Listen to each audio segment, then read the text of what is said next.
Excellent. Let's get started. Welcome, everybody, once again to another Yale Ciencia Academy session. This time we have a really interesting topic. It's actually a brand new topic to us here at the Yale Ciencia Academy. We're going to be learning about emotional intelligence. And to do that, we have a great speaker, Dr. Dena Simmons, who is, let me just make sure some more people join the call. Dena is the director of the Center for Emotional Intelligence here at Yale University. It's a center that was actually founded by the president of our university. She is an educator, she's an activist, she's a social reformer. She's a native of the Bronx, and she has been a leading voice on teacher education reform and on reforming education through integrating social and emotional intelligence in curricula. So in her day-to-day work, she works with teachers, she works with schools, she works with people that are interested in making sure that students incorporate these very important aspects to their learning in order to create a more just and inclusive society. She has been a TEDx speaker and a TED Talk speaker. So I hope that you were able to see the video that I shared. She has a number of other TED Talks, and I encourage you to look for them and watch them because they're really great. So thank you, Dena, for joining us today. Thank you. So I'm the director of education. I don't want to spread any rumors. Our director is Dr. Brackett. So they're like, oh, I heard you said that. I am, besides being from the Bronx, I'm also an honorary Boricua because I'm from the Bronx. And, you know, when I was growing up, as someone who's from Antigua, who's in the Caribbean, and someone who looks like me, my mother's Black, my father's white, and I was only accepted by the Latinas in school. So I wasn't Black enough. Definitely wasn't white enough. And so I always found a home with the Latinas, and in the Bronx, mostly the Boricuas, the Puerto Rican people there. So, and I hope that those of you who are in Puerto Rico, that you all are healing and recovering after the hurricane. I'm from Antigua and Barbuda, so I can definitely relate. So can we get started? I do want to introduce your colleague. Yeah, let me introduce you just briefly. We have two guests today, Dr. Yaihara Fortis-Santiago. She's going to be helping facilitate some of the discussion after the workshop. You met her at our AAAS in-person meeting earlier this year. And as you know, she's an expert in professional development training programs and in leadership training for scientists. She's recently switched jobs. She used to be at the New York Academy of Sciences, directing the Science Alliance, but now Memorial Sloan Kettering has poached her, and she's innovating in the postdoctoral office, creating new professional development programs over there. So welcome, Yaihara. And we also have a guest, Victor Ruiz. He's a student at Yale University who's interested in bringing new professional development programs for the students here. And so I invited him to join us so that he could take a look at some of the things we're doing with the Yale Ciencia Academy. No pressure or anything. So I'm going to start. I'm going to share my screen, and there will be participation and so on. I will be I like to keep it real, as we say in the Bronx. This is the first time I'm doing this, so this is going to be a learning curve for me, and I'm just excited to do it with you all today and to have you partner with me in that. So I'm just going to share my screen.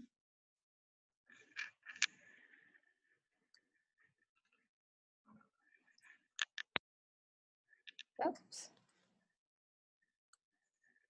Okay, so today I am excited to speak to you about some of the foundations of emotional intelligence. So I don't actually know a lot of you, so I'd like to just learn a little bit more about you. If you can, I know I have asked you to share your name, and so I'm going to open a chat for you all to do the following. If you could share your name, what you're studying, where you're from, and if you can share what you want it to be when you grow up, that would be happy. So you could just throw that in the you could throw that in the chat and I'll see it, and then I'm just going to move on from there, and that will help me know who's here and who's in the room. All right. I don't see anyone chatting. So your name, your area of study, where you are from, and what you want it to be when you got older. And so I will basically, as you know, I am from the Bronx, New York, and an honorary Boricua. I grew up in a one-bedroom apartment right there in that building, 2315 Creston Avenue, in a one-bedroom apartment with my two sisters and my mother. And my mother came to this country when she was 18 years old with $25 in her pocket. And she started cleaning homes, and then eventually moved to this building where she raised my sisters and me. And through my mother, and this is, I'm a twin. That's my older sister, Shayna, and my twin sister, Dena. That makes Shayna, Dena, Dena. So you can imagine how it was when my mother was trying to call our name. She's like, "God, just get over here." So that's us. And we grew up there. And when I was a kid, I always wanted to be a teacher. So I returned home to the Bronx after going to boarding school and college in New England to be a middle school teacher. And every time I look at this picture of this building with gates on the window and outside the school, I think about what motivates me to do the work that I do. Because the fact that kids have to learn in places that tell them they must be locked in and the world must be locked out is definitely enough for us to fight for justice. This is a picture of me when I was a teacher. Like I said, I went on to teach in the middle school. And every year when I was a teacher, I would take my students outside of those gates, and so that they can see the world. And this is us at the Bronx Botanical Gardens. And they have t-shirts that I raised money for that say college student. And that same year, and the year after that, and the year after that, and the year after that, I took them to college campuses so that they can see themselves reflected on college campuses and knew that was possible. So that's the sort of work that brought me to the work that I'm doing now, which is I then went on, after learning through my education and my teaching experiences, to study teacher preparedness to address bullying in the middle school context, and my degrees in health education, primarily violence prevention. And so that brought me to the center where I work right now to do the work that I'm doing. And I'll talk to you more about the work that we do at the center, but I want to give you an idea of what I hope we accomplish today, which is learning about our center, reflecting on emotional intelligence and our emotional upbringing. I'll give you sort of a brief overview of the skills of emotional intelligence. We'll do some reflection, we'll do some activities, and then I'll just very briefly tell you about some of the research on emotional intelligence at the workplace. And then last, I want to leave you with something. And so I'm going to discuss one of the tools that we use in the work that we do on emotion management. So I hope you guys are ready. Natalie, Priscilla, Carl, Fabiola, Carolina, Christina, Luz, Victor. I mean, Jose, all of you, thank you so much for sharing. It's interesting to hear sort of the work that you all are doing. I'm trying to multitask here. So as I said, we're going to be doing some collaborations. So Giovanna is going to help me with some breakout sessions. And I really, the norms is that we're going to collaborate, and I hope that we can be open. It is, emotional intelligence. So we may talk about emotions. And I hope that we are able to do that in an open and present way. And, obviously what happens in this space stays in this space. And I hope that we have some fun as well. So thank you, all of you, for sharing with you who you are. Now, if you can, if someone's actually willing to read this aloud, that would be great. So anyone who wants to come off and read this aloud. Actually, Victor, do you mind reading this? You're EL, right? I am, yes. Yeah, can you read this aloud? Yes, let me put down the chat window here. I've learned that people will forget what you said, people will forget what you did, but people will never forget how you made them feel. This is a quote from Maya Angelou. Thank you so much, Victor. So what I'd like for you all to do is to, in 30 seconds, just reflect and think about what this means to you. And I'd love to hear from 3 people, if you don't mind, what your reaction to this quotation is. Actually, it might be easier for me to call you because then no one will do it. So I'd love to hear from Simara, Yaihara, and Carl Bosque. Cordero. So we can go in that order.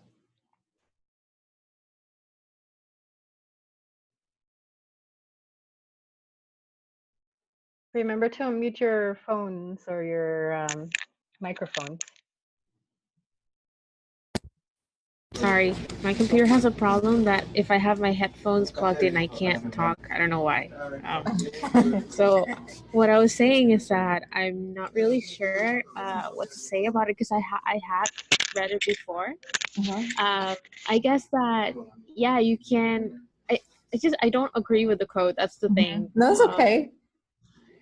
So yes, you never. I agree with the last part. You never forget how people made you feel. But usually, like, I'm the type of person I can't forget what happened, like what they did, what they said, because if I felt that way, there has to be some type of reason. That's why, like, I really don't agree with the quote. But yeah, I get what it's trying to convey, what it's trying to say. Thank you, Simara.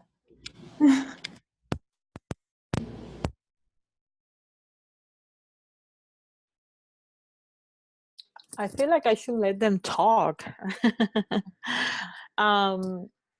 Unless you have another Yaihara here. Oh, right? you're Yaihara. I'm Yaihara, so I think that's... Oh, okay. So you're right. That was you. Okay. All right. Maybe you pick another one of them. They're quiet. Okay. Let's see. I called Carl, so Carl can say something for now, and then after that, Nicole, because that's my middle name. Okay, perfect. So what I get from this quote is people don't forget how you make them feel, and this is like an emotional support. If you support them emotional through a face, a hard face or a good face, people won't forget you because you were there and you were given in hopes, and in that matter, I believe it's directed, that quote. Thank you, Carl. And then Nicole. Hi. Hi, Nicole. Hi. So, I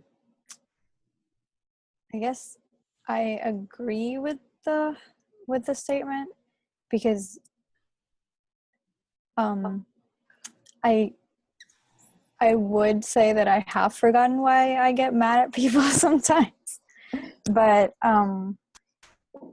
so yeah, I would say that I agree with the statement.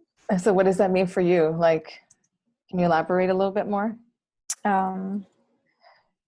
Let's see.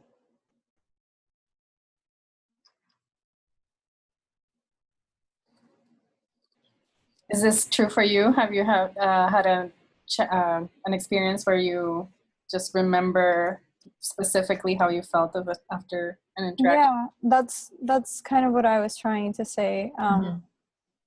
That I might remember feeling angry or feeling very happy at an interaction, but not necessarily what they would cause that. So I would agree that it's very important. Thanks, Nicole. Thank you so much. And so I'll be asking for volunteers. Actually, I'll be volunteering you. Actually, it's much easier that way instead, because then if all people speak at once, that could be messy. So yeah, thank you so much for reflecting on this. And you can agree or disagree. And I guess the goal of this is for us to consider sort of the importance of emotions. Like, how many people? I mean, if you think about your own educational experiences, how many of you all think back to a teacher? How many of you can think back to a teacher that made you feel unsafe or made you feel small or not valued? Anyone has had that experience? I could elaborate a bit on that if you don't mind. Yeah. Well, in that case, I do remember a professor when I was applying to graduate school saying that maybe I should aim lower, that maybe the list that I had in mind was a bit too ambitious. So in that case, I do remember feeling disappointed, but I remember exactly why. Yeah, for sure. Yeah, no, I mean, I think this gets to the point that, like, when we have an emotional trigger, emotional reaction, it makes us sort of really remember the details of what is related to that. So we, obviously, memory and emotionality are connected. And oftentimes when we do this with educators, we have them reflect on a teacher who they can say was a regulated and emotionally regulated teacher, and a teacher who was made them feel held. And we tend to remember those people, but oftentimes people in the room tend to most readily call to face the person who made them feel small or undervalued and so on. And so what I'd like to do now is have you all work in your groups. So you guys are going to get broken out into groups, Yaihara. Yep. And what you all are going to do, I mean, I know some of you are psychology. If you can kind of, what are emotions? If you can define what an emotion is in your groups. So you'll get a request for that shortly. And we'll do that for like 2 minutes, come up with a definition for an emotion. Perfect. So if you're on the phone, you're also going to be included into a breakout room. So here we go. Okay, they're on back. Oh, okay. I see different faces now. So this is cool. All right, great. So does anyone want to volunteer, like what some of the things that they discussed in their small breakout group? Gabriela, you want to just share? I think we have two. Me. You're who I see. So. So we were saying it can be a physical reaction to something. Mm-hmm. Mm-hmm. Yeah, it could. Anyone else want to add to that? Rebecca, Paraди.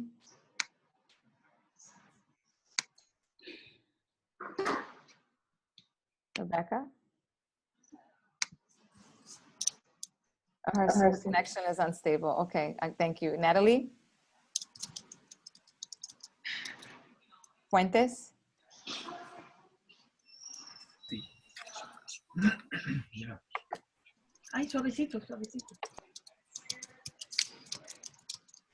I think Victor wanted to say something. Okay, Victor. Hi, yeah, so I like that last definition, and the word I added was it's an instinctive reaction. Mm-hmm. It's interesting that if you're, even if you're a baby, you might have some of the same reactions that you might have if you're an adult. Mm-hmm. Yeah. So physical, instinctive reaction. So when we talk about emotions, we talk about it like instinctive. It's an immediate response to something, and that something can happen. And the way we talk about it is in the environment. So you could be driving down the street, someone cuts you off, and then you're triggered, or someone can bump into you, or someone can give you a gift. You can be triggered in both pleasant and unpleasant ways. Something that's happening in your environment or in your thinking. So you can be ruminating on something that happened earlier and all of a sudden start to feel a certain way. And the way emotions manifest is in our thinking. So our cognition is impacted. So you either like or dislike it. Your physiology. So you all are doctors, so I don't have to go into that physiology. So how does it affect my breathing, my temperature, my hormones, my heart rate, and your expression. So your face, what's happening with your facial expressions, your body, like if you're angry, you tend to be, you have an angry face, your vocal tones are also impacted. You express it in that way. And then there's the behavior, right? You have your parasympathetic nervous system and your sympathetic nervous system, fight, flight, approach, avoid. And we'll talk a little bit more about different ways as we think about emotion regulation, different ways that we can engage in more intentional ways to sort of respond to emotion. Our initial response is not always the most effective or productive. How many of you have ever wanted to received an email and that triggered you in an unpleasant way, and then decided maybe I should wait before I respond because this response is not going to look pretty? Anyone can relate to that? Yeah. So basically that's you engaging in an emotion management strategy so that you are, professional, productive, effective, and so on. So I just wanted to give you a sort of an idea of the Yale Center for Emotional Intelligence. So we are part of Yale. We are within the Child Study Center, which is in the School of Medicine. And our mission is really to use the power of emotions to create a healthier, more equitable, productive, and compassionate society. And so we do that through our research. which we have a range of research. I just put a few here that ranges from evaluating and assessment of emotional intelligence. We do work on how to teach emotional intelligence. So we study that and how to do better at that. We study emotions in everyday life. So looking at aspects of well-being and contentment and creativity as it relates to emotion. So different researchers here have different tracks to what they want to study that's related to emotion. You know, we have people who are looking at emotion in the workplace, emotion in schools, and so on. And also we study bullying. And we have the work that we do in the world, the practice, which is RULER, and we'll talk more about RULER later on, but that's an acronym for this, the way we talk about the skills of emotional intelligence, which I'll go through with you. So, and they're co-directional, so our practice, our research impacts how we deliver our content, what content we decide to do. We want to make sure that our content reaches folks in schools, because we mostly work with schools and school districts and educators. We want them to reach them in culturally relevant and developmentally appropriate ways. So that's some of the work that we've done. We also get to do cool projects. We had an emotion revolution here on campus where we assessed high schoolers from all over the nation and to get an idea of what were their top feelings that they felt at school. And, you know, bored and stressed are the ones that I can remember, but they were mostly the feelings that the teenagers felt in school were unpleasant. And then we sort of culminated sort of the research gathering and information sharing here at this event that we had on campus where Lady Gaga came and so on and so forth. Dr. Salave, who's the president, was there. And so we had sort of other breakout sessions. So she partnered with us on that work. What I'd like for us to do is to think about emotions and why emotions matter. Earlier, we thought about the quotation that Maya Angelou shared. Whether we agreed or disagreed, we know that emotions matter. And emotions matter for attention, memory, and learning. They matter for how we make decisions, the type of quality in relationships that we have, our physical and mental health, and our everyday effectiveness and creativity.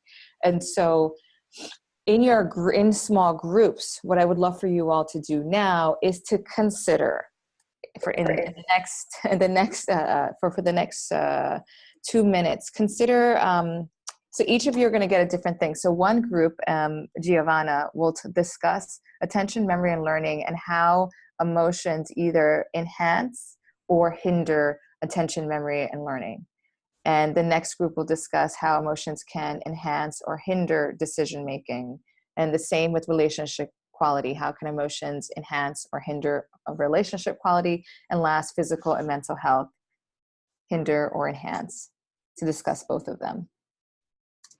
Okay, so I'm gonna break you out and I'll put this information in the chat box. So pick one of the topics and discuss why emotions matter to that quality, okay? Yeah, either to consider like how emotions enhance relationship quality or hinder relationship quality. So think of both the pros and the cons. All right, see you soon. Okay, everyone's back? Yeah. Okay, hold on, I'm having, my computer is having that little face. Sorry, it's having a problem with this. Okay. Okay. There we go. All right. So what did the group, anyone discuss attention, memory, and learning? If so, can you please share like how emotions enhance or hinder attention, memory, and learning?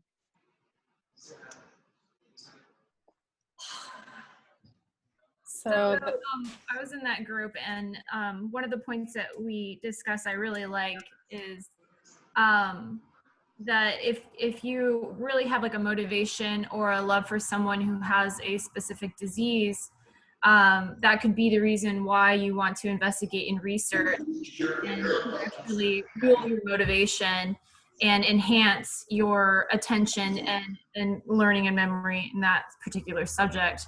Whereas it could hinder it if you're experiencing a strong emotion such as hate or jealousy or even falling in love, where it's all consuming, and anything that is not on that subject is just not the focus of your attention. So it's kind of background. Yeah, for sure. And we think about that in the classroom. If a kid is getting bullied in school and they're fearful, they're not going to be present to learn. And otherwise, on the other end, if a kid is like excited about vacation the next day, it's going to be very difficult for them to focus and learn. So yeah, you got the extremes. And thank you so much, Christina. Anyone else? Anyone in the decision-making group? Hi, Yes. I'm Marcos. Who also was talking? If you want to go ahead, There you go. go ahead. Okay, sorry. So I was in the decision making, and one of the examples of how positive emotions can influence your decision making is, I gave the example of that. Let's think about if your mentor kind of like tells you, "Oh, you did a great job. You're progressing a lot. You're working great. You gave a big presentation." At least for me, that motivates me to actually get more trained or do a better job next time, and like try to keep that positive reinforcement going. So it's like a positive circle, I guess. So I do good things to receive positive feedback, and that motivates me to do even better things next time.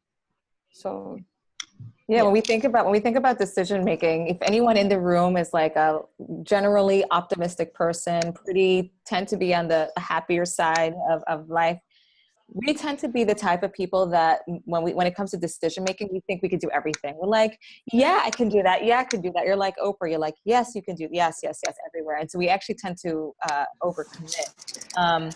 When you're triggered and your mind is hijacked by sort of for anger or other things, it can also make you make decisions that you probably would regret later. And I think I've been there, and I'm like, oh, I shouldn't have said that, nor shouldn't have done that, and that's real. Now, when it comes to relationship quality, any group wanted to talk about the hindering or the enhancement emotions due to relationships?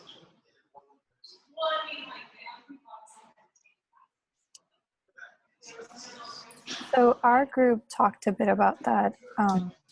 We went over how, especially in a lab environment, it's very important for you to manage your emotions in a sense, because it gets to a point where the little things might serve as a trigger, and if you don't manage your emotions, then that could be detrimental to the relationship that you have with other people in the lab. Mm-hmm. Yep. Yeah. So and also if you think about it, if you're, there's this term that we say here, like negative Nancy, the person who's like super excited and they're like, well, that's boring. Or they have like, every time you talk to them, they're complaining about something. There's someone who has their sound on. Do you mind muting? I'm not sure if it's you, Gabriela. Are you muted? Okay, thank you. When you are someone who tends to be like live in like a negative state, you're like pessimistic, people tend to stay away from you. But people who are gregarious and happy, they like want to go to you. There also are the extremes where it can be tiring to be around someone who's so happy all the time, because you're like, don't you have other emotions? Our emotions definitely can enhance, basically continuing off of what you said, can enhance or hinder our emotions. When it comes to physical and mental health, this one might be easier for you all because some of you studied this. So who is in that group and can share some of what they discussed in their small breakout?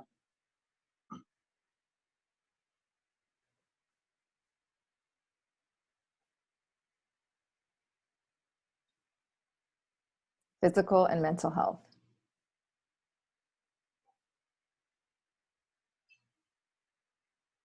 Anyone? No one? Who is that? Anyone? I just heard someone.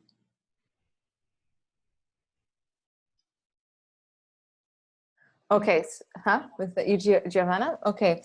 I that they didn't get to that one. Okay, so if you think about physical health, like if you're in a good mood, you may be more motivated to go, for example, exercise.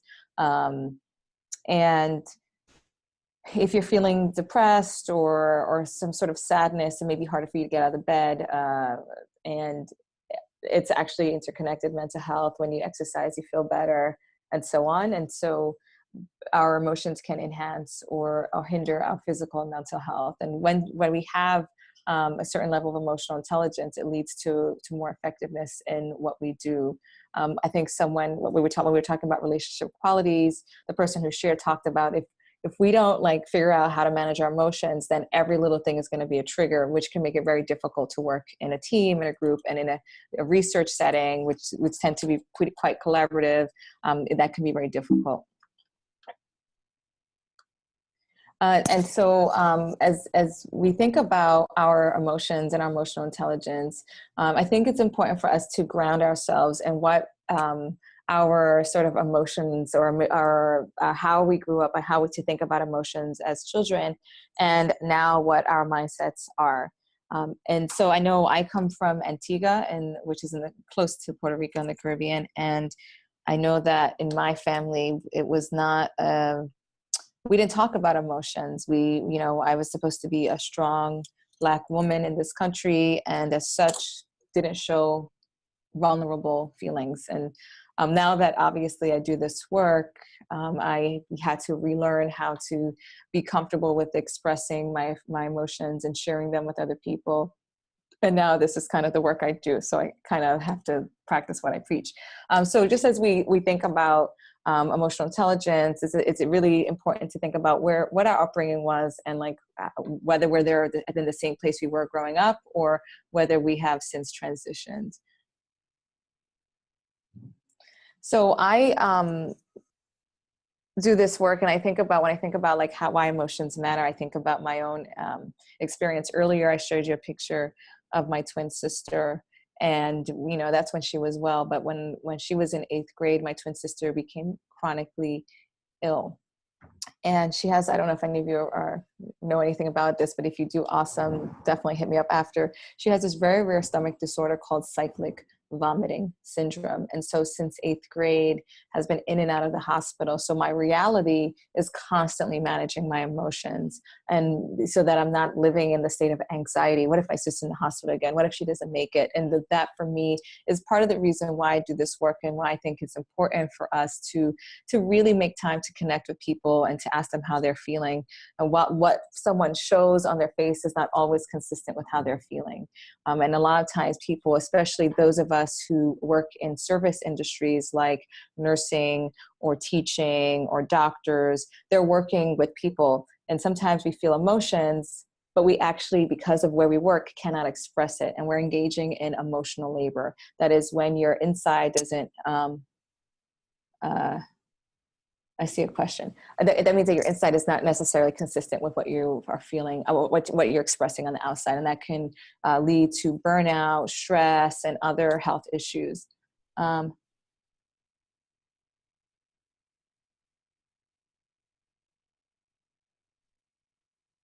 right, so thank you, Victor. We can discuss that later, because that's real. And we'll talk about that when it comes to maybe expressing emotions. Victor asked a question in the group. Anyway, so emotional intelligence, what is emotional intelligence? And so that's a question for you all. What is emotional intelligence? What do you think emotional intelligence is? So in your groups, consider, how would you define emotional intelligence? In your groups, I would like for you all to pick a person who's going to present back to the group the working definition that your group came up with of emotional intelligence. So for your group, what is the working definition of emotional intelligence? Giovanna's going to assign those. Huh? Yeah, we'll give you guys 2 minutes, all right? I'll see you soon. So they're all back. Okay, so the group that Priscilla was in, who's studying molecular genetics, whoever is the presenter of that group, can you share what you all came up with? Yeah. So I'm in Priscilla's group, and what we initially spoke about was, for emotional intelligence, is having the ability to appropriately respond in a situation. But it's more than just that.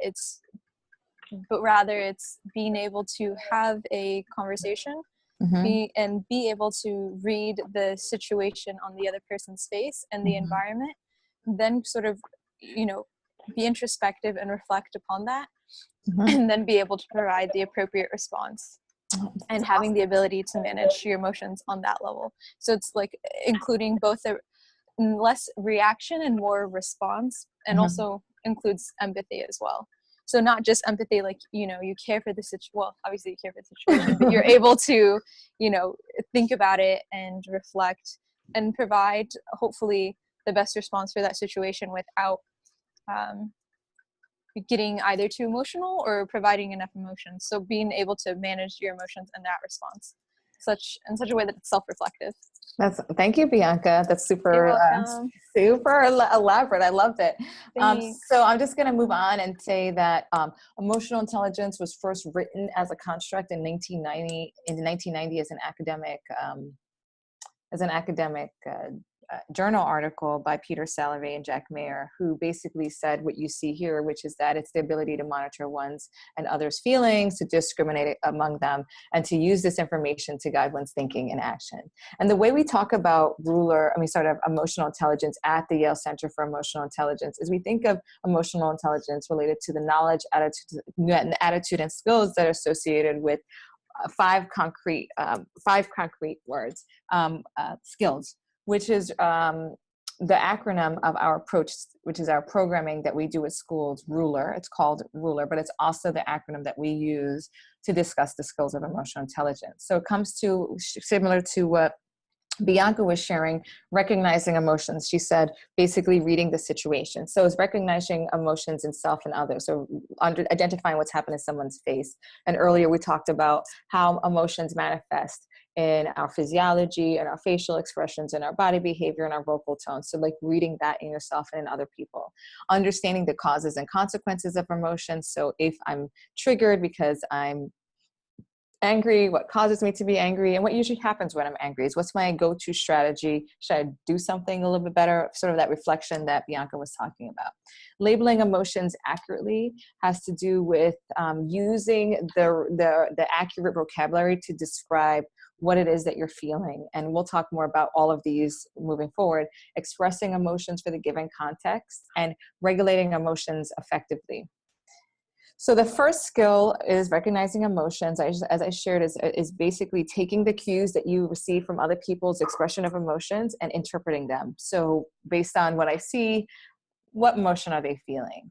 And so I'm going to give you all a little quiz. And so I'm going to show you these videos, and you all are going to, on the side, they're like, options for you to choose from. And I'd like for you all to based on what you see, put what your response would be. I'm going to show it right now. Is she prideful? Is she happy, content, coy, relieved, or none of the above?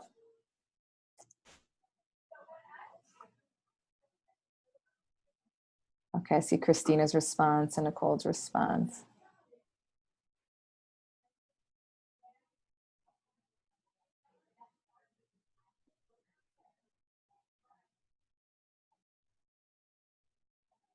Sorry, Bianca. Do you want me to show it again?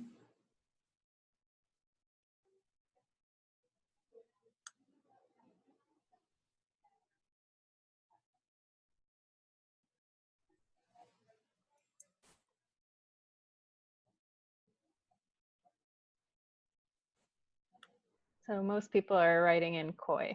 Okay, all right. So we'll move to the next one. So you have, I'm going to show it. I'm going to show it again. Oops.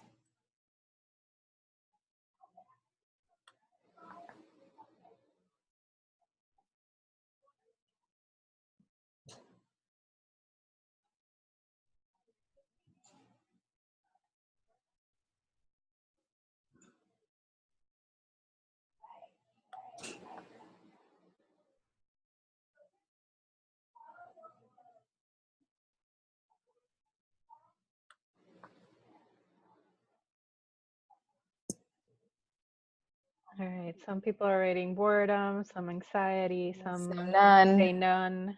Yeah. All right, how about this? How about this one?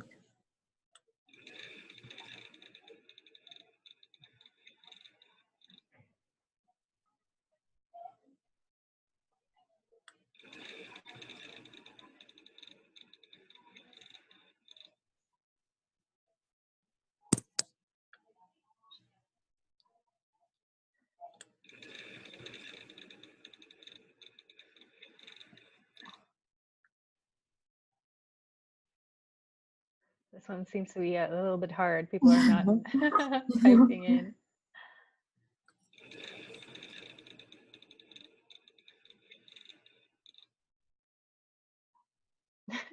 Okay, Liz. So none. We got a mixed. We got mixed.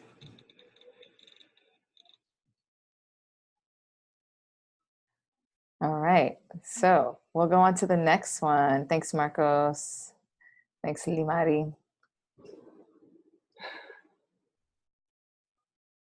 What's he feeling? Shame, fear, disgust, sadness, sympathy?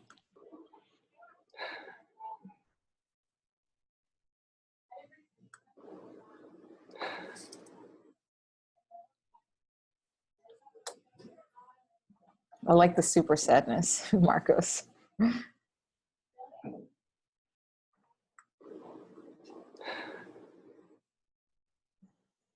All right, so we're pretty consistent on this one for the most part. I'm going to move on to this one.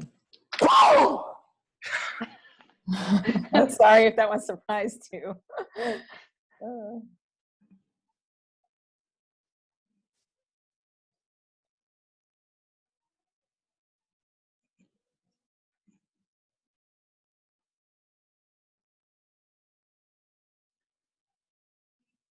Interesting. Relief and triumph is showing up. All right, let's go to the next one.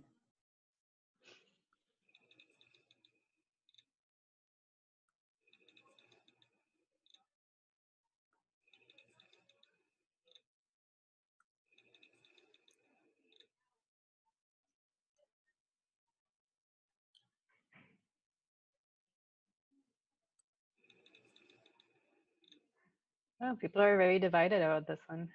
Pride, amusement, desire, happiness, all showing up. Love. Okay, I see you, Marcos. Okay, so I'm going to go to the next one. See how this one goes.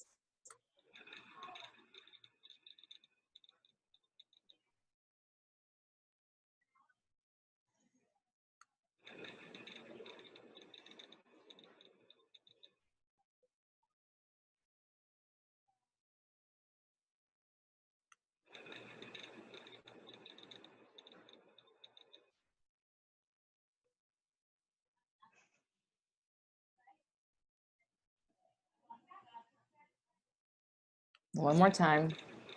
All right. This one is pretty mixed too. This one is pretty mixed too. So let's check out this one.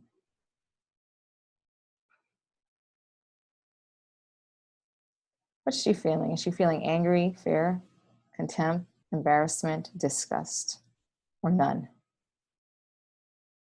Y'all went fast for that one. We're getting contempt, we're getting disgust and anger. Anger, okay. And I believe this is the last one. What's he feeling? Oops, sorry.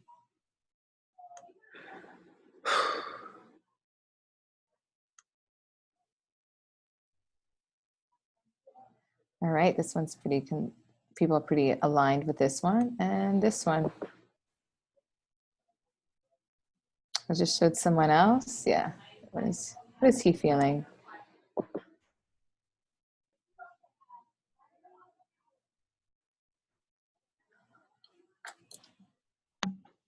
All right, people feel, all right, so let's see what we have. Here we have it. Here are where we are. Here where the people are. So we have a mood meter at the Yale Center for Emotional Intelligence that's based on the circumplex theory of emotion, or the circumplex model of affect, which basically has two axes. One axis is arousal. We talk about it as energy, and the other is pleasantness, that ranges from -5 to being on the horizontal, least pleasant, to +5 to most pleasant. And then obviously +5 is like a lot of energy, and then -5 down to a little energy. So we've just put them here on the plot so you have an idea of where these people are. So those of you who said the guy who was yelling was feeling triumphant, he was, and it's higher energy, and pleasantness than happiness, for example. A lot of you got coy, which was great, and a lot of you had anger and sadness. The one that I think people got confused with was shame and satisfied. But really, when it comes down to recognizing emotions, is that it could be really difficult to read people, and people read people differently. And it's important as we think about reading emotions that there's appraisal that goes with that. So, and I always push it when I think about culture, is that, like in-groups tend to be able to identify emotion in their in-group more accurately than people identifying the emotions in people in their out groups. But in general, not all emotions are easy to read. And so it's super helpful to have context. So if you knew what happened before, you can kind of have an idea based on what happened, what someone is feeling. We always talk about when you look at someone, you misread them, it can lead to miscommunication. And as we all think about our work settings and the work that we do, working collaboratively with people, that it's important to sort of consider and hone in on the skill of recognizing emotions. And we understand that it is a skill that takes time. And so expressing self-compassion for yourself is super important. But one way to mitigate miscommunication is simply asking people how you feel. We also know we're in a culture where when you ask people how you feel, they're like, good, well, fine. And that's like the only words they know, but it's really pushing beyond the good, well, and fine. The next skill is understanding emotion and how knowing what the causes are and what the consequences of those emotions are, and then how different emotions influence how you think about something, how you make decisions, how you take in information and learn and pay attention, and how you behave. So that's definitely the second skill. And the third skill is really, it has to do with labeling emotions. There are over 2,000 emotion words, and so the skill of labeling emotions has to do with having and using accurate vocabulary to describe precisely how you feel. And that is a work in progress, even for me and the other folks in our office, because there are such nuances in some words that may seem similar. Some of you were describing triumph, and the other word, I forgot which was it, relief and triumph, or happiness, or they're just so close. So what I want you all to do is in your groups is to come up with the difference between these words. So in terms of labeling emotion, this is an activity for you, which is, what is the difference between anger and disappointment, shame and guilt, and elation and excitement? So in your small groups, you have 2 minutes to kind of discuss one of these three. What is the difference? Okay, and again, agree to a speaker in case you're called. Yes, each person has a speaker. Say who the presenter is going to be. All right, we'll see you all in about 2 minutes. Okay, cool. Thanks, guys. Okay, all right. So someone who was in Marcos's group, what did you discuss? Which one? And then we can just hear what you're saying. Okay, so it will be me. Okay. About anger and disappointment. So we're kind of debating on that. And we agree that disappointment is kind of an internal conflict, something that you feel within yourself. And in the other hand, anger is more like the external, let's say, manifestation that people can also see that you are not happy, or that you're feeling something, you're uncomfortable, let's say. So we think that's the main difference between anger and disappointment. Also, disappointment could be a reason to be then angry. So being disappointed of yourself could make you also feel angry with yourself. So thank you so much, Marcos. All right, so the person who is in Limari's group. She was in my group. She was in your group. Okay, good. Bianca. Bianca's, who was in Bianca's group? Me. Well, okay. Priscilla and everybody. Okay, so are you the person who's? Yeah, I'm the speaker. Okay, awesome. Yeah, so we discussed that they're essentially this similar feelings, except that shame we thought implied shame that you could have for oneself versus guilt is like more commonly an association or a feeling associated with like a receiver. So like something you do to someone or a situation or whatever. Okay. Yeah. Thank you, Bianca. Yep. And elation and excitement. So anyone in Rebecca Parody Ruyong, if in her group that talks about elation and excitement? Anyone? So can you please share?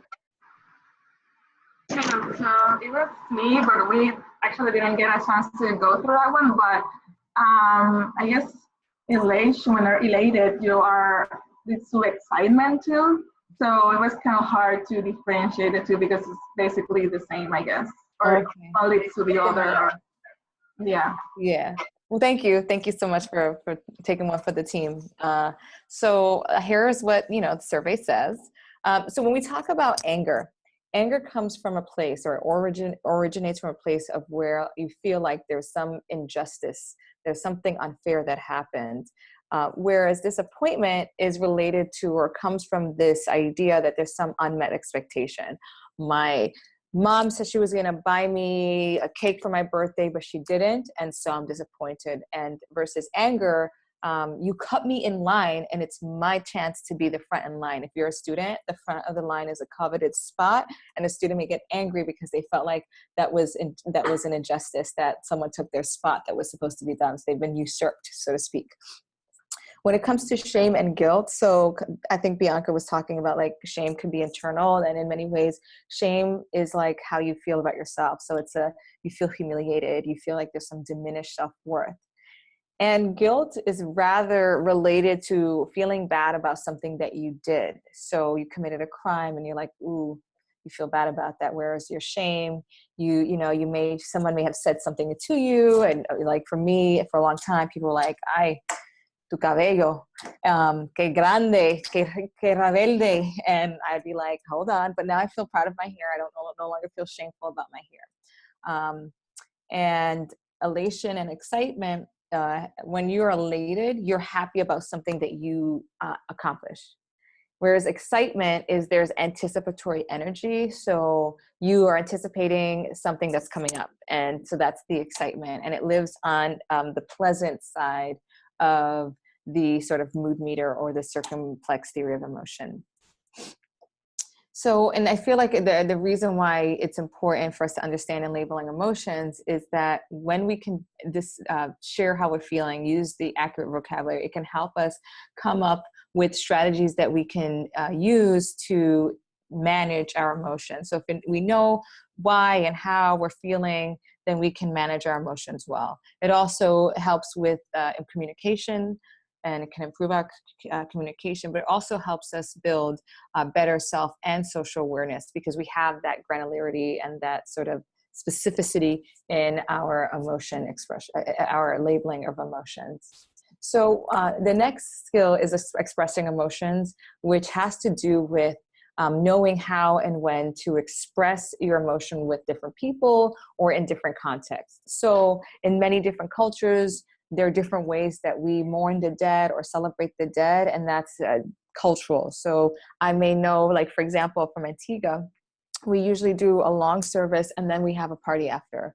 In some places, they, bring the body up to a hill and do a whole ceremony, and it's very somber. And so there's different ways that we kind of know based on our cultural norms and our social norms how to express behavior. For one, we each all have individual differences. Like I said, I've grown to become more comfortable expressing my emotions, and I tend to wear them on my face. And so, like, if I'm feeling a certain way, I'm pretty emotive, and you can kind of read it on my face. So much so that when I was a teacher, I was once had to go do a professional development, and I had another teacher who was my colleague. He was basically substituting. He was the substitute teacher for my class that day, and apparently he had some altercation with one of my students. And her response to him when he told her something she didn't like, her response was, well, that's why Miss Simmons doesn't like you. And of course, he said this to me, and I was like, oh God, I didn't know I was so obvious. So clearly I had to, work on that and work on my relationship with him. But like we all have our individual differences and how comfortable we feel about expressing our emotions, what our affect is. Whereas social norms has to be like in your family, how is it that you all express emotions? Like I shared in my family, we don't talk about emotions. I share that my sister is ill and we all feel anxious and fearful and sad about my sister's illness, and we don't talk about it because in my family, that's just part of our norm. Or in work, how do we express our emotions? Are we laughing gregariously? Are we loud? So being able to have to manage, know when and how, depending on who you're with and where you are. Also with culture, is that someone? Also, when it comes to culture, we know that there are display rules. So each culture has different set of display rules. As most of you are Puerto Rican, you know, when you say, when you greet someone, you give them a beso to say hello, very warm, and that's just like a cultural thing. Whereas in other places, the expression of emotion might not be so outwardly manifested. And there are some display rules that are consistent among different cultures, but there are also different ones. So for example, you know, smiling means different things in different places. So it's like China, for example, a smile doesn't necessarily mean like, hey, what's up, I'm friendly. It may be like, hey, there's nothing in between here and here. So it means different things. So does eye contact, for example.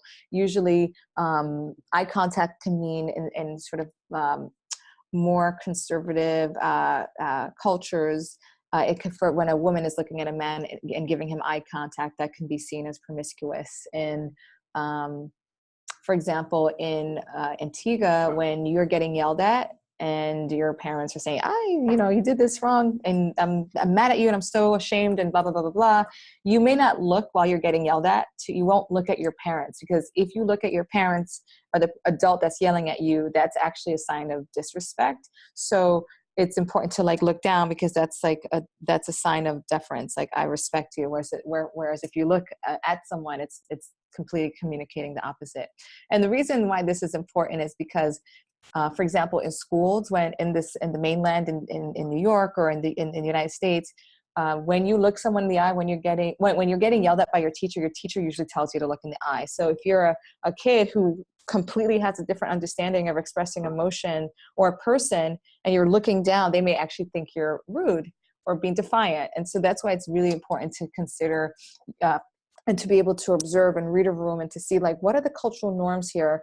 And then being able to sort of figure out the best way to manage, the best way to express your emotions.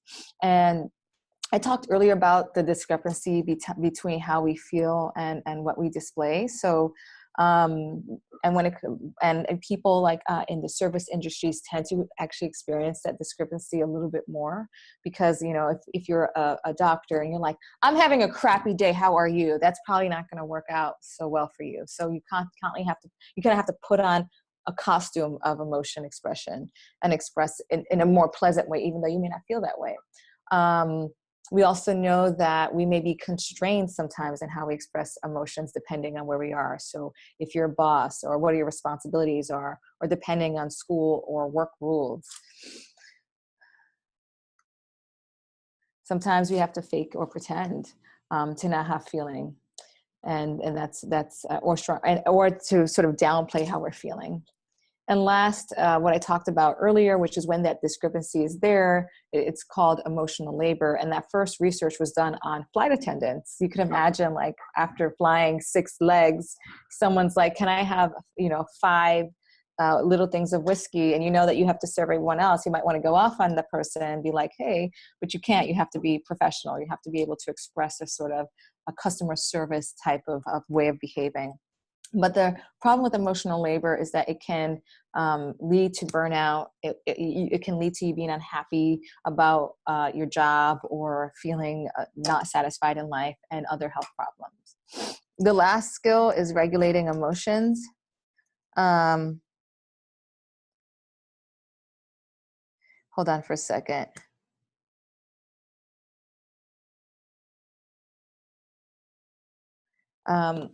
The last skill is regulating emotions, and that has to do with thought and action strategies. So when it comes to regulating emotions, we have to think about strategies and goals. So first we think of our goal. What is it that I want to do, and how am I going to do it?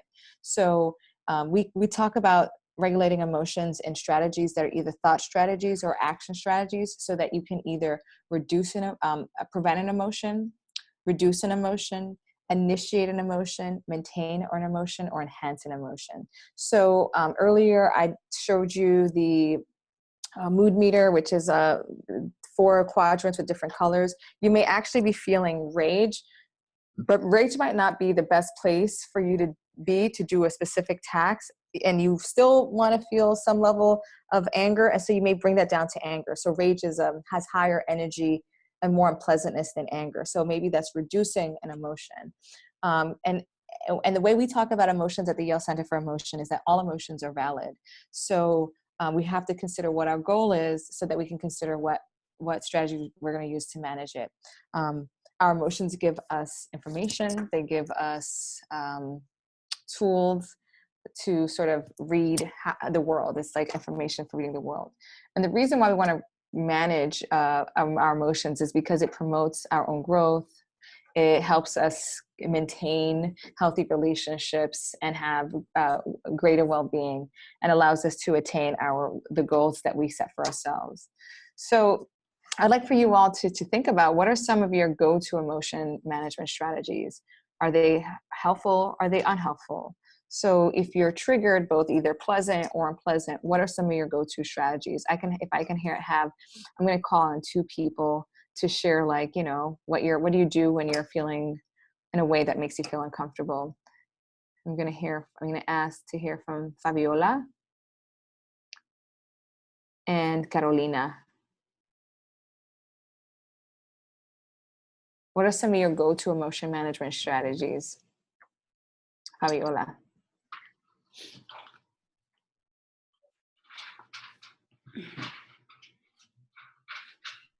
Let's start with Carolina. It seems like she's okay, Carolina. All right, ready.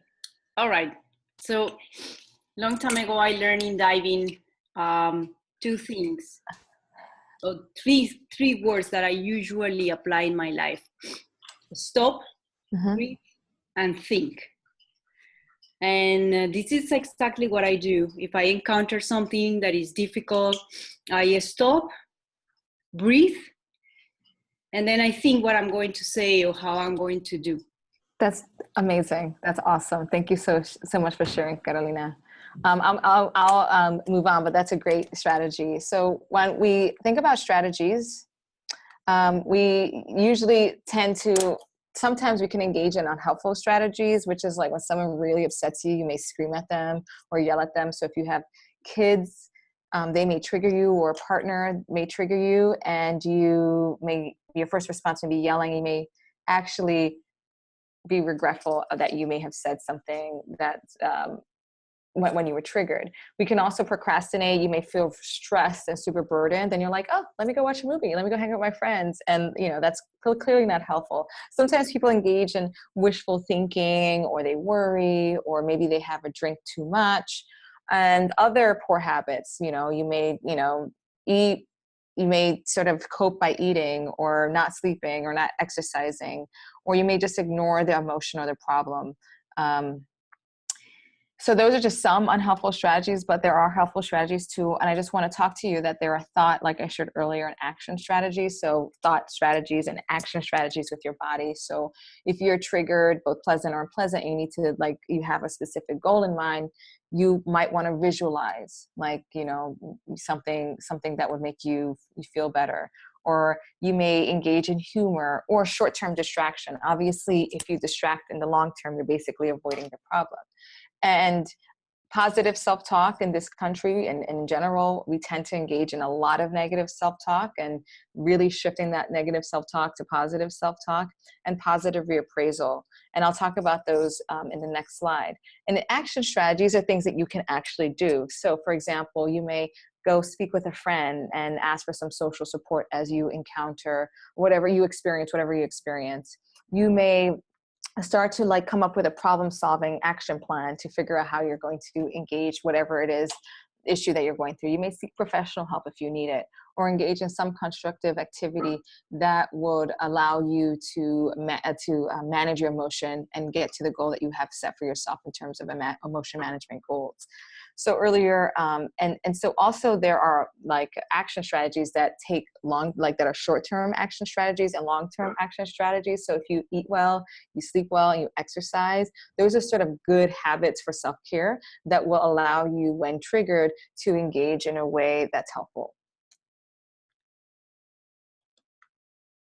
So I shared positive self-talk. So it's basically telling yourself something helpful. I'm actually, if you saw me standing, I'm only 5 feet. And I was a basketball player. And so every time I got on the basketball court, I'd be like, I think I can, I think I can, I think I can. Because I would go like this to the other basketball players. And I was like, oh my God, I'm so short. But I had to tell myself that I can do it. And I just had to work hard and dribble the ball well and whatever it is my coach told me to do. Whereas positive reappraisal, which is another important strategy, is basically seeing something and reappraising it in a different way, putting a positive spin on a situation. So instead of, basically it's, instead of saying and thinking only the negative, thinking, oh, you know what, there's something I can do about it. Like, I missed my flight. Once, actually, just recently, I was flying from Hawaii to Vancouver. And when I was in Hawaii, I realized I forgot my passport. So I couldn't get into Canada. And I was like, oh, I got to cancel my flight. I'm going to lose all my money. But it meant that I got to be in Hawaii longer. So I reappraised the situation. And I was like, I'm going to be in Hawaii longer. I eventually had to get back to the country, to the mainland, of course. But those are just 2 strategies. So unhelpful strategies in general really require no effort. They can actually be harmful to yourself. They do not necessarily resolve the problem. They can decrease your well-being and derail you from achieving your goals. Whereas helpful strategies, it means you have to put in the work.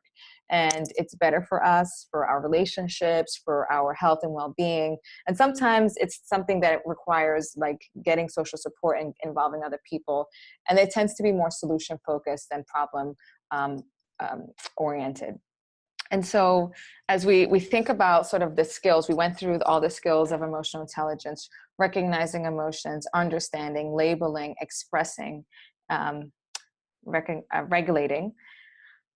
Those are the sort of the way we talk about the way we talk about emotional intelligence at our center. And so what we know about, folks who are highly emotionally intelligent and who practice emotional intelligence is that they are both more self and socially aware. They sort of can walk into a room and know where they fit in the room and how other people are sort of reacting to them. They also are better at regulating themselves and regulating their behavior and their emotions. They tend to be more motivated and empathetic, and as such have greater people skills. And the way that translates into the workplace is that it's a better workplace because there's stronger relationships. People can get work done because they have better time management, and there's more collaboration. I'd like to now kind of move you to think about like what I share with you were the skills of emotional intelligence, the way we talk about it at Yale, but we have an approach of how we teach it. And it's called RULER, like I shared earlier, which stands for the acronym of those skills that I just shared. And we have anchor tools that help us sort of teach these skills. And so usually we have the first anchor tool, which is the charter, the mood meter, which I showed you very briefly, which is based on the circumplex model of affect, the meta moment, which is focused on emotion regulation. And I'm going to talk about it very briefly. And Carolina kind of has used aspects of it already in her life. And the last anchor tool is the blueprint, which is focused on conflict resolution and problem solving. And I'm just going to focus a little bit today on a meta moment. And it's really working with our best selves. And so I'm just going to read this quote to you. Between stimulus and response, there is a space. In that space lies our freedom and power to choose our response. In our response lies our growth and freedom. So again, I'll read it. Between stimulus and response, there is a space. In that space lies our freedom and power to choose our response. In our response lies our growth and freedom. And so this was a quote from Viktor Frankl. And if any of you know Viktor Frankl, he was a Holocaust survivor who wrote Man's Search for Meaning. And so this was what he was saying. He's like, there's a choice for me to decide how it is that I want to respond, and that there is a sort of, that space is crucial. And for us, we take that space and we said that space is the meta moment. So the meta moment is oftentimes when we're triggered, we go straight to a response. That response oftentimes is one that can be unhelpful because it doesn't require work, and it can be ineffective. Whereas with the meta moment is really to create that space between a trigger and our response so that we choose an effective response. And so generally we have an automatic process, which is unintended, uncontrollable. And what we want to engage is in conscious processes, conscious ways of handling conflict or triggers, which take more time. They require awareness and are controllable. So the Catalina talked about this a little bit, but there are 6 steps. So she says, you stop, you breathe, you think.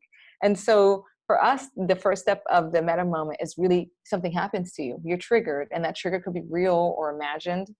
And 2, you sense what's happening in my body, what's affecting my cognition, what's affecting why is my heart beating, what's happening to my facial expression, really kind of being and practicing self-awareness and how you're feeling. And 3, stop, like Catalina said. And when you stop, that's where you breathe and you engage your parasympathetic nervous system so that when 4, you see your best self. And that best self is like how it is I want people to see me. What do I want my ideal outcome to be? And then once you figure out who your best self is, you strategize. You come up with a thought or action strategy, and you engage in that strategy. And then if you have acted in a way that aligns with your best self, you've been successful. It's not necessarily by being a wimp and like, I'm not that person get their way, but it's engaging in a way that aligns with your best self.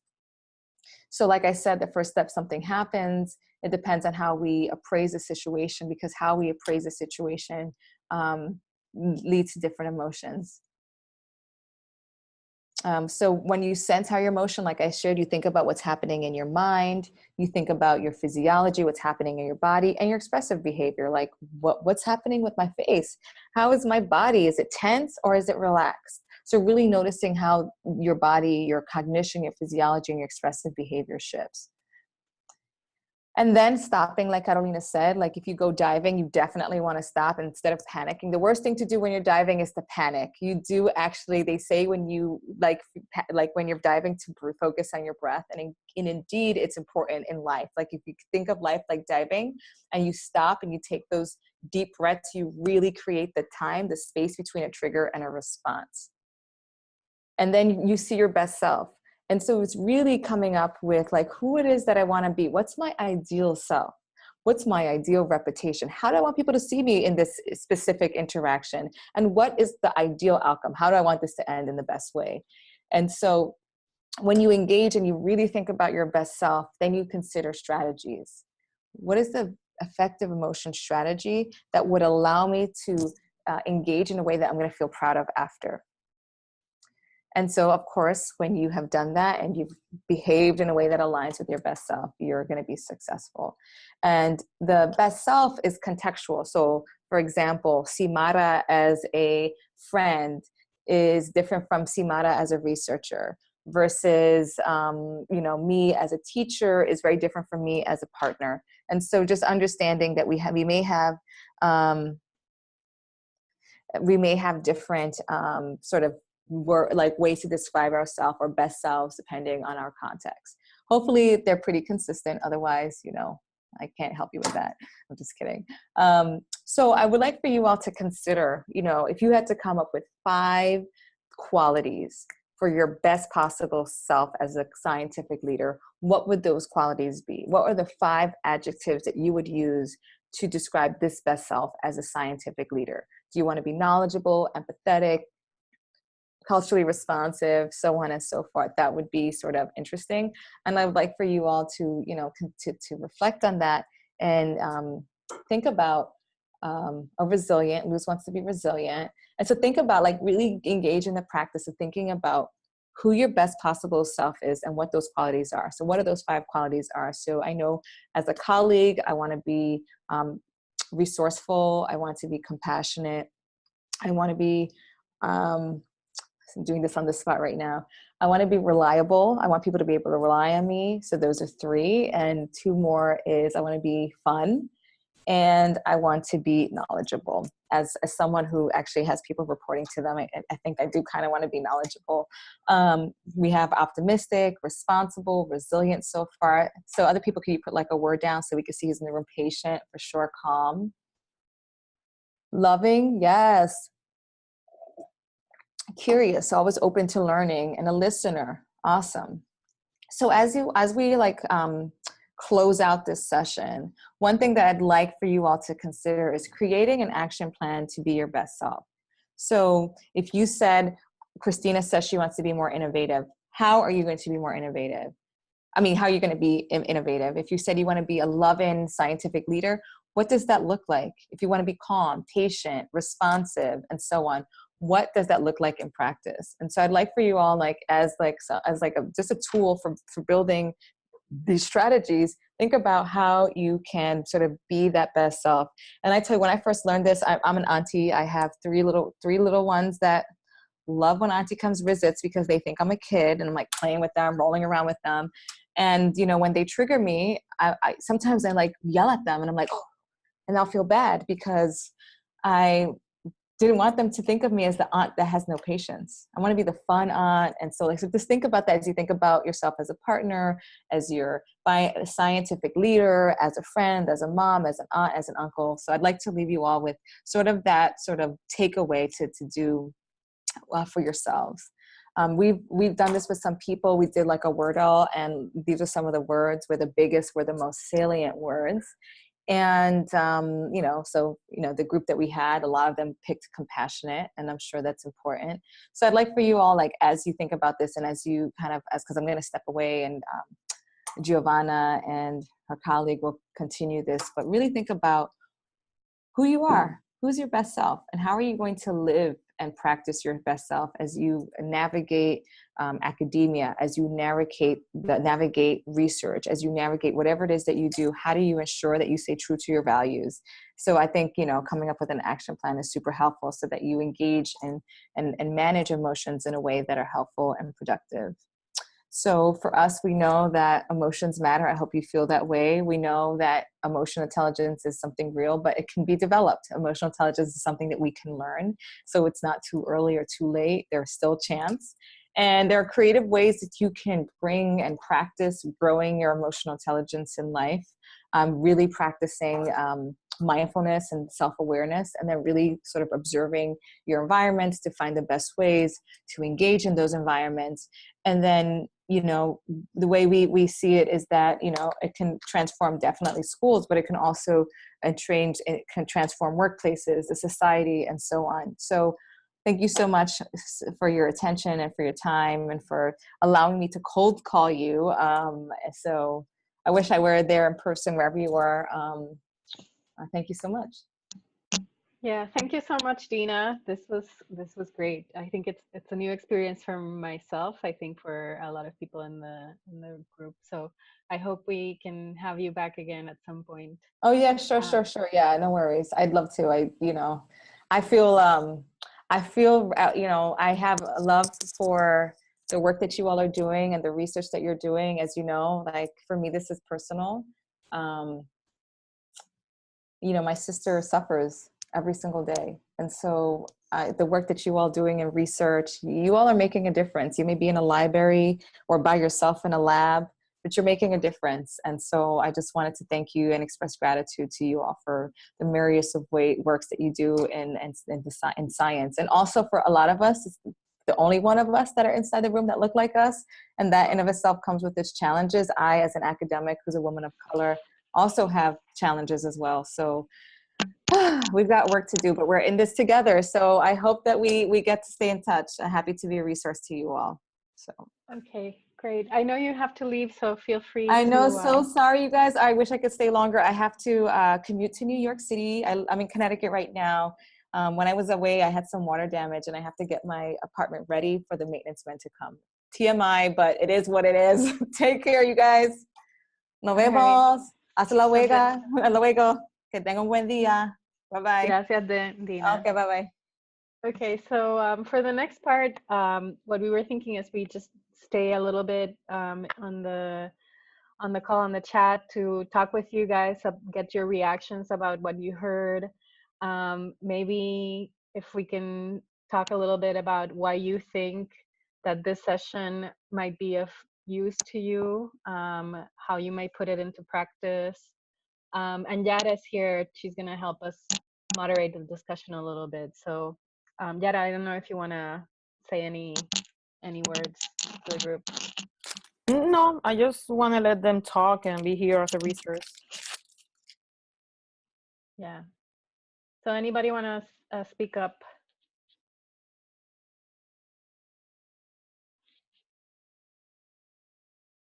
Don't be shy.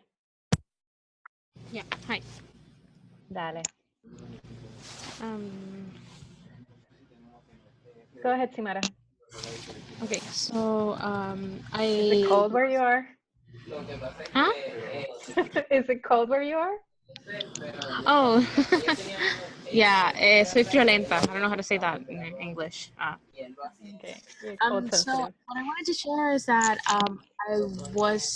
I have been previously exposed to this topic about emotional intelligence and everything, and I found like one of the most helpful, I would say, tactics for me to develop that was, it's not about, I mean, there's even a book called Emotional Intelligence, and it's pretty cool. It has like a DVD thing, and you can take a test, and it tells you like what's your level of emotional intelligence and everything. But what I wanted to share is that reading about emotional intelligence or learning about the topic doesn't really give you anything. I think that the best way to learn about that and kind of get a handle on your emotions and learning how you react in different scenarios and how to, keep your cool when, emotions arise, is exposing yourself to these types of uncomfortable situations. Even if it sounds like, I really don't want to do that, because your natural instinct is to protect yourself from psychological damage, from these emotions that they make you feel uncomfortable. So your best I would say reaction is to run away from it. You don't want to feel that way, so what you do is that you run away from it. But if you expose yourself to those emotions constantly, after a while, you start learning how to become comfortable in being uncomfortable. So it decreases the intensity at which you receive that. And I don't know, like, I just wanted to share that was my tactic, and I've learned a lot, and I keep learning all the time. Every time an uncomfortable emotion arises, instead of running away from it, I feel it. Like, I just take my time, and I feel as angry as I want to feel, and eventually it just you feel more comfortable doing that. So maybe that's something you may want to try, just trying to expose yourself to that.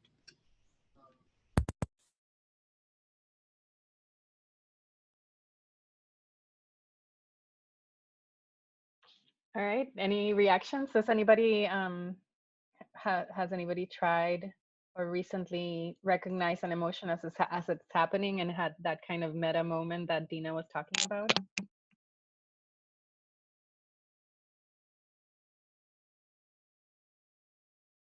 So I wanna just mention that something that came to mind right now is that, for example, the situation in Puerto Rico, because of the hurricane, and there's a lot of people getting like crazy. So as you recognize that, you try to be more calm and rethink everything you want to do.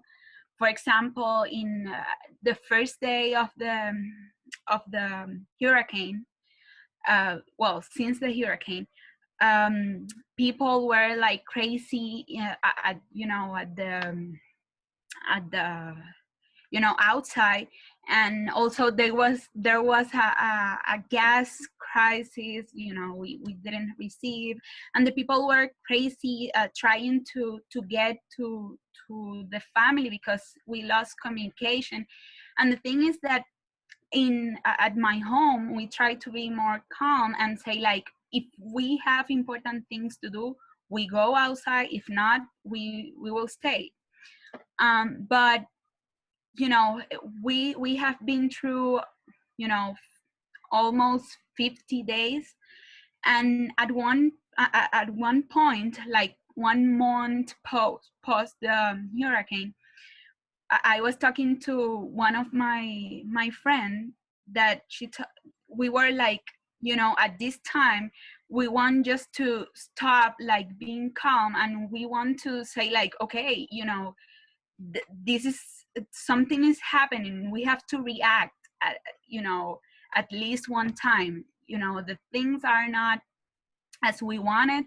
All the people are, you know, we are trying to calm others, and you know, there's one moment that you want to react to, and you know, it's difficult to be, you know, to that some people are, you know, they are not calm, they are not thinking, and there are others that take the responsibility to be the ones in calm and doing, you know, the stuff. And it's important that, you know, everybody, not some people, you know, stay calm and think, because the ones that right now are calm, then they can, you know, have those moments. And when, you know, all the people had this moment, I don't know if I am explaining myself, but it's, you know, you need a good cooperation from your community, you know, people, you know, like pasar el baton, I don't know how to say that, for, you know, the emotional baton. So when you get angry, other can help you. Yeah, that makes sense.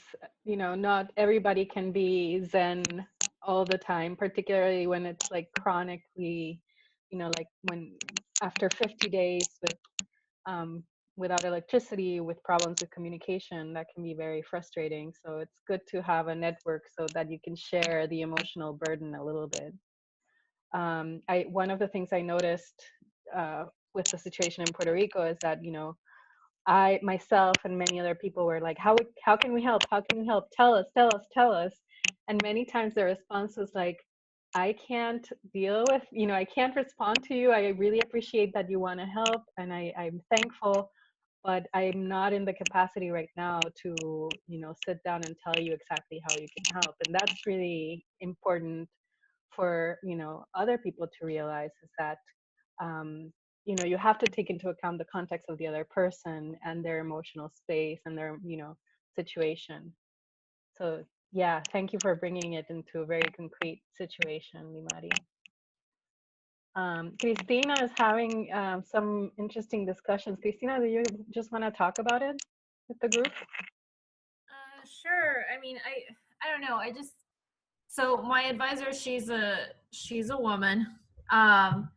And I feel like sometimes she relies a little too much on reading like facial expressions. I mean, she's even said that she can tell if I'm annoyed with her just by my salutation in an email, from hi versus proper hello. Like if I email her with a hello, then I'm having an attitude or something, which to me sounds crazy, because it's like, even if I am a little irritated with someone in the workplace, I try to be professional. Like I don't, at least to my knowledge, I'm not really trying to show my emotions in a sense where it will have like a reaction with someone or make them feel a certain way. Like I'm aware that, yeah, maybe I might be bothered with some things or frustrated, but I really do try to like at least reason through it and kind of handle it on my own, unless it's something that I know like I can confront and resolve. So that's kind of bothered me. And so I've just kind of been labeled by, first she's said it before, like she'll kind of call out what everyone's characteristics in the lab are that can make us kind of difficult to deal with. And mine is being snippy. And I'm like, that's, I don't know, it just annoys me, the fact that she keeps like, I'm identified as being snippy, like having attitude, or like, and it's in my like I guess I like will roll my eyes and look away or something, and I'm just like, I don't know, it's just it really annoys me, it bothers me being labeled, you know, like that. Hi, Christina. Have you asked her for clarification or like context on how she see you as being snippy?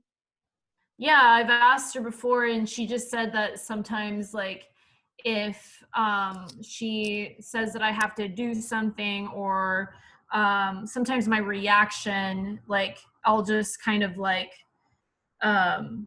exhale and kind of like look away or something, and that's attitude. And I'm just like, I mean, I just don't think that that is really anything. I don't think it's a really big deal. I don't think that's something that,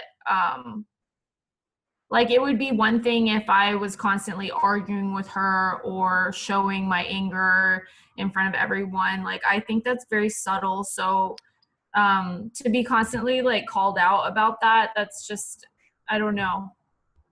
It bothers me. So thank you for sharing. And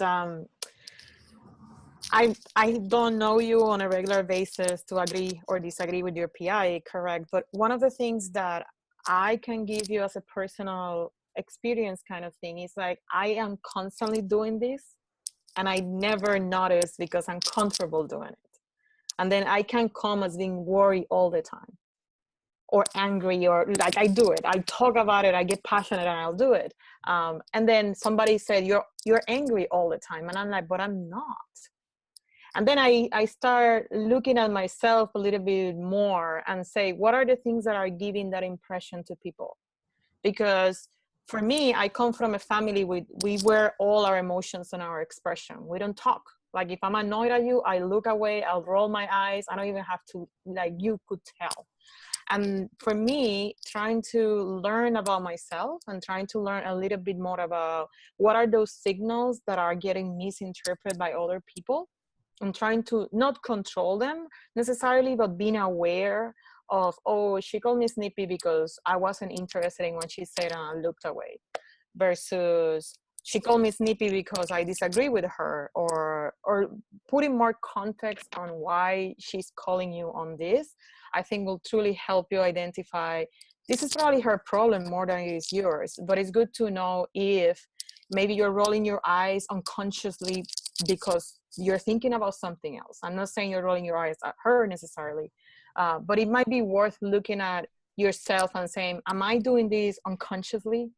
And trying to, like Dena was saying before, you just want to be a better version of yourself regardless of what other people are telling you. So for me, it will be that will be my advice. Yeah, I think there's another aspect to what you were talking about, Christina, is that you mentioned that when that happens, when she makes those comments, when she assumes that she knows what you're feeling, you get annoyed. So what happens when you get annoyed? Does your attention then in the conversations say that you're talking about your research kind of get shifted from what you were talking about? When I get annoyed, that's what happens. I start getting in my head and I'm like, oh, I can't believe that they just said that, you know, why would they assume it? And then that affects my, you know, if your goal in that interaction is to discuss your research, for example, then that kind of takes you away. So I think another thing that we can apply from what Dena was talking about is that you know that you're gonna probably get annoyed with this person sooner or later in some interaction.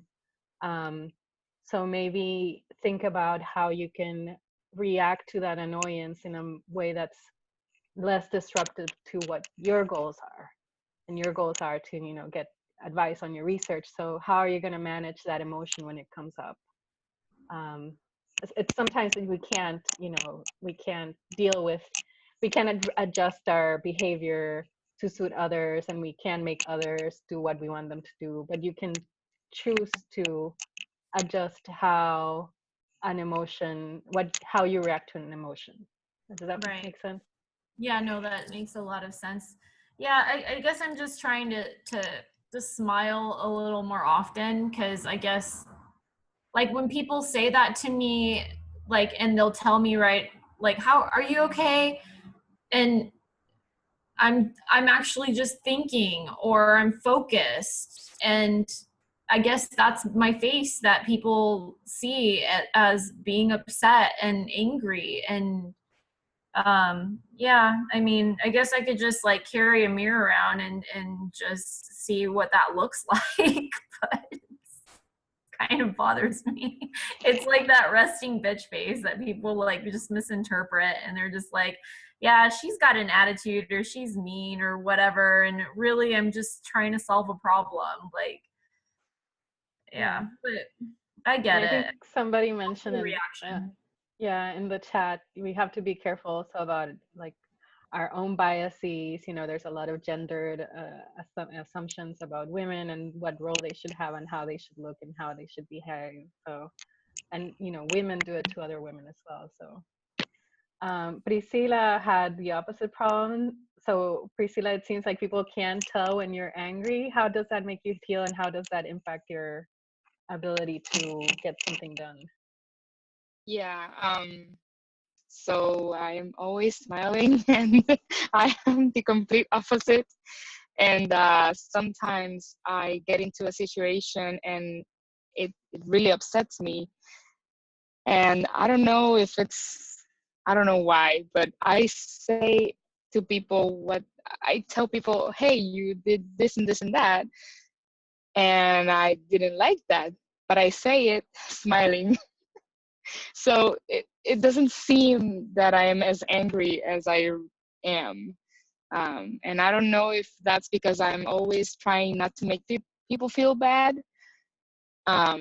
Because, you know, if you're angry and if you say it to someone, and if you say, oh, you did this and this made me feel angry, the person is going to feel bad. It's, you know, because they made you feel angry. I mean, this is a nice person, right?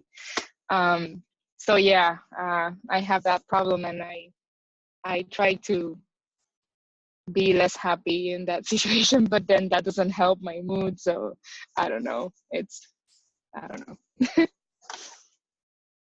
So anger can be a very useful emotion and tool to use in interactions with others. Sometimes you do need to show that you're angry. You know, sometimes things are just unacceptable. So can other people suggest some strategies that Priscilla might use to communicate that she's angry to somebody else when she, you know, when she needs to communicate it?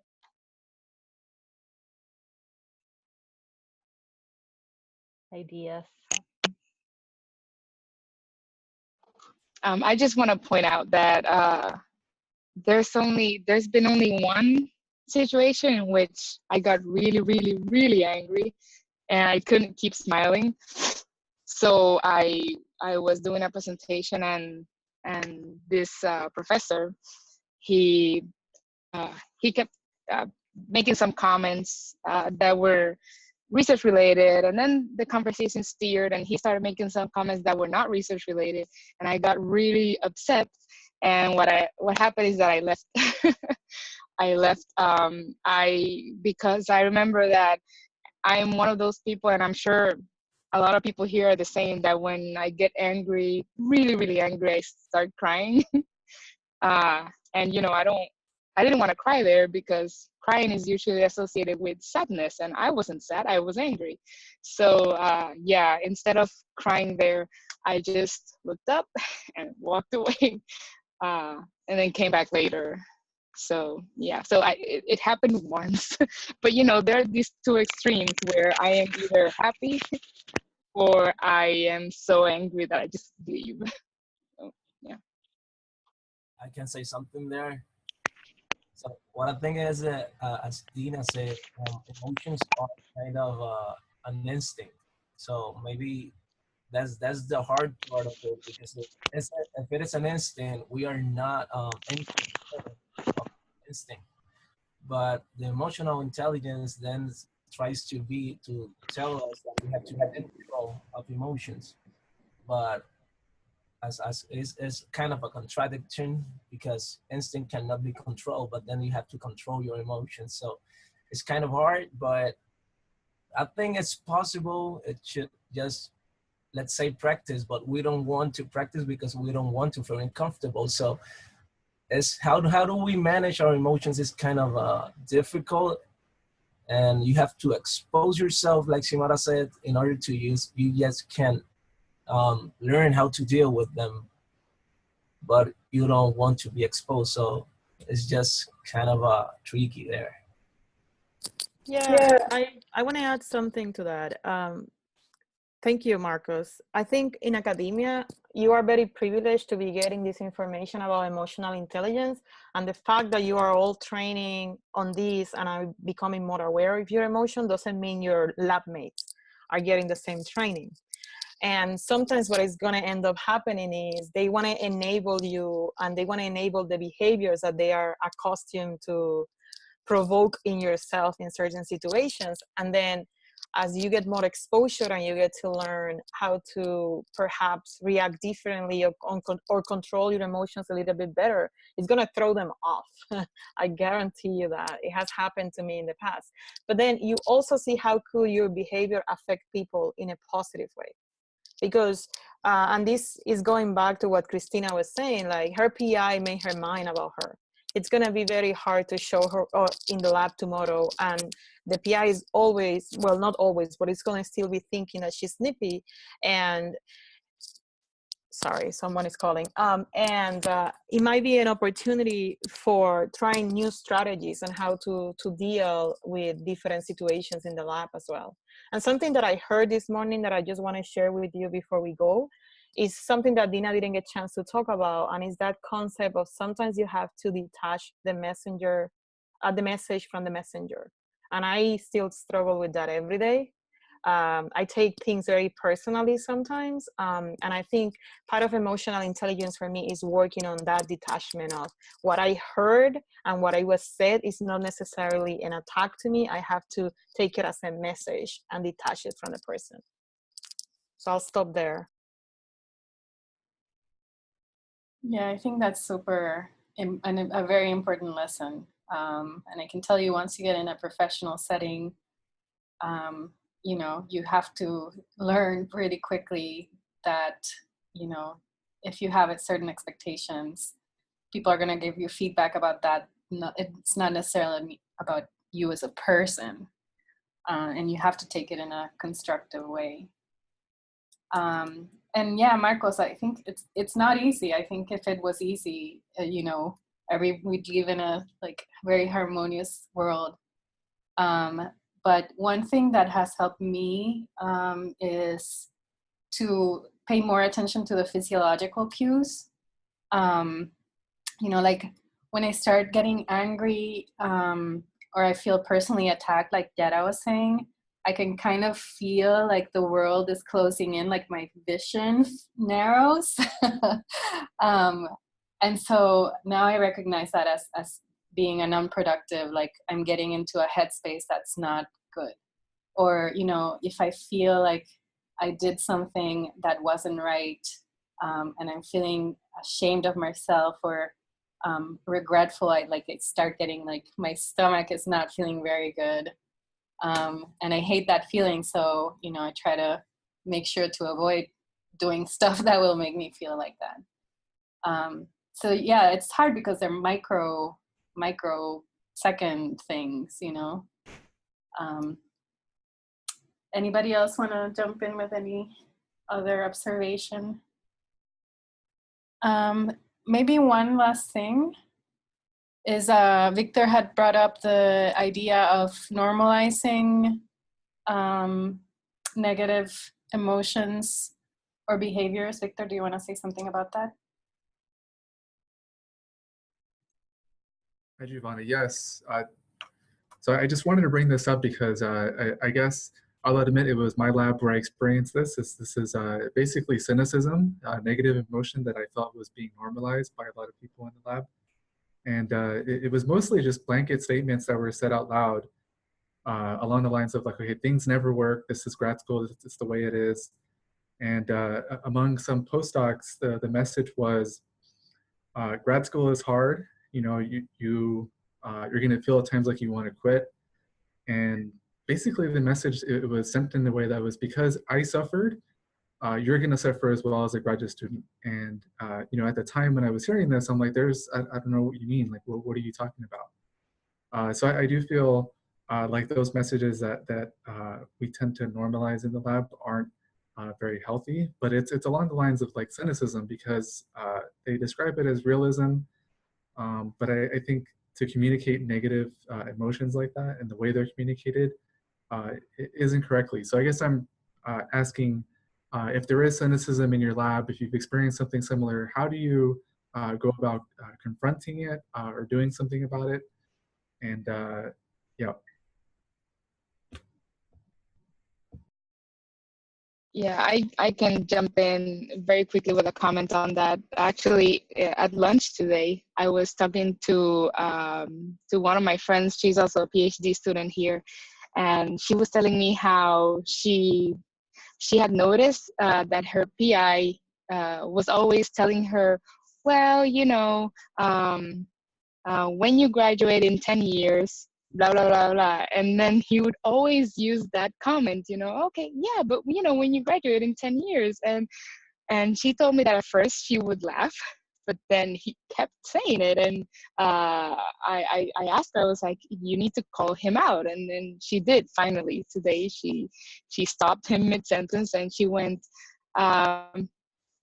I'm sorry, but I don't like when you say that, because I don't plan to be here 10 years. And then he was surprised by her reaction, but he then said, oh no, it's just an expression, blah, blah. And she just again stopped him and said, yes, but I really don't like it. It makes me feel uncomfortable. Yeah, so we'll see if he stops repeating it. Yeah.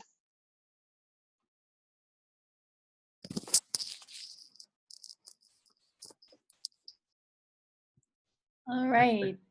Anybody else? Looking for all the faces.